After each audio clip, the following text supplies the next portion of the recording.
সেই কুলাঙ্গাররা, সেই বাটপাররা আল্লামা তাহেরের বিরুদ্ধে ষড়যন্ত্রমূলক মিথ্যা মামলা দায়ের করেছেন।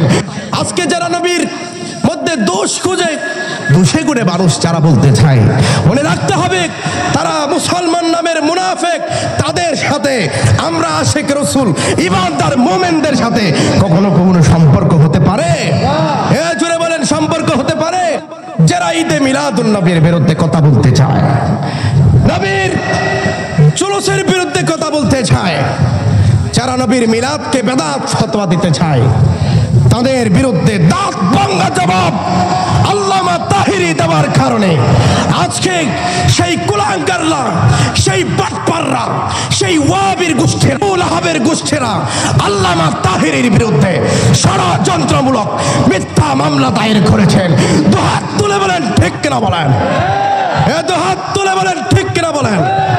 আমরা গোলামে মুস্তাফা সেটা কি কখনো সহ্য? লাহাবের গোষ্ঠীরা আল্লামা তাহেরির বিরুদ্ধে ষড়যন্ত্রমূলক মিথ্যা মামলা দায়ের করেছেন।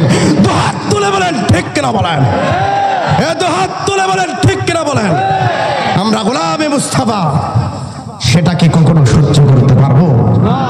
এর দাঁত ভাঙা জবাব দেওয়ার জন্য প্রস্তুত আছেন না নাই বলেন? হে আশিক রাসূল ভাইরা, আমাদের ঐক্যবদ্ধ আহলে সুন্নাত ওয়াল জামাত প্ল্যাটফর্ম, আমাদেরকে আর পিছনে যাবার সুযোগ নাই। আমাদের গন্তব্য হচ্ছে সামনের দিকে, একেবারে মদিনা পর্যন্ত, ঠিক কিনা? আমাদের এই প্রতিরোধ করার জন্য শত ষড়যন্ত্র আসুক, মনে রাখতে হবে আমাদেরকে কেউ আটকায় রাখতে পারবে না। জুড়ে বলেন ঠিক কিনা? আল্লামা তাহেরির বিরুদ্ধে ইতিমধ্যে অনেক মামলা হয়েছে, অনেক ষড়যন্ত্র হয়েছে। মনে রাখতে হবে ওনার সাথে মদিনাওয়ালা আছে, সেজন্য এখনো প্রতিদিন তিনি আশিকদেরকে নিয়ে নবীর মিলাদ করছেন। একটু জোরে কন্যা সুবহানাল্লাহ। আশিকদের কোনো ভয় আছে?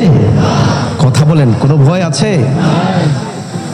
শত ষড়যন্ত্র আমরা রুখে দিতে প্রস্তুত। দুহাত তুলে বলেন ঠিক কিনা?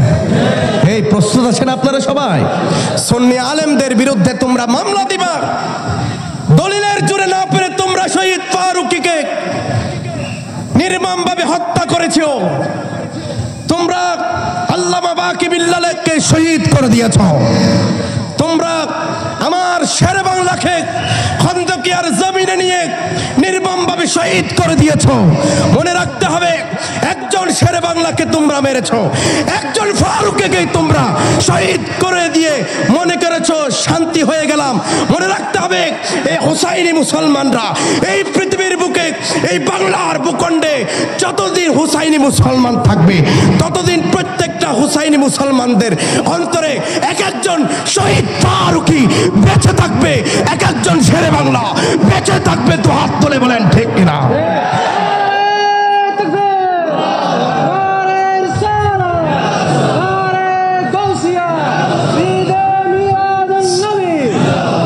যুগে যুগে উলামায়ে ইকরাম তাদের বিরুদ্ধে দাঁত ভাঙ্গা জবাব দিয়ে এসেছে। এখনো সুন্নি উলামায়ে ইকরাম মিলাদুন নবীর পক্ষে, জুলুসের পক্ষে, মিলাদ কিয়ামের পক্ষে দাঁত ভাঙ্গা জবাব দিচ্ছে। তারা দলিলের জোরে না পারে, বিভিন্ন বলে কলা কৌশলে আলেমদেরকে থামিয়ে দিতে চায়। সম্ভব? সম্ভব নাকি?